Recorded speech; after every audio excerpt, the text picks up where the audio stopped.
paper, the London International Consensus and Delphi Study on Hamstring Injuries, Part 3, Rehabilitation, Running and Return to Sport, which was published in 2023.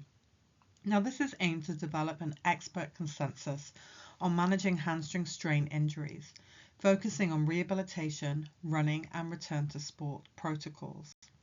The research involved in the Delphi study with multiple rounds, including an international expert panel and a structured consensus meeting.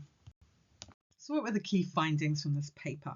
So the first one was rehabilitation approach. So rehabilitation programs should be individualized, adjusting for injury type, involve muscle and sports demands. Now, initial rehabilitation should avoid high strain loads, progressing based on capacity and symptoms rather than fixed timelines.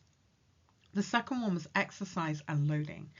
So experts reached a consensus on specific exercises and types of exercises for concentric, isometric and eccentric as part of rehabilitation, stressing importance on the kinetic chain. However, flexibility benchmarks and optimal load dosage showed less agreement, indicating gaps in the evidence. The third one was running and sprinting. So incremental dosages of running were highlighted as essential, with pain-free sprinting as a benchmark for return to sport. Now, running-specific adaptations for each hamstring muscle were also emphasized. And number 4 is criteria for return to sport. Pain thresholds, strength, and specific functional milestones were used to assess return to sport readiness, though a consensus on endurance and flexibility benchmarks was not achieved. Subjective athletic readiness was also stated to be really important.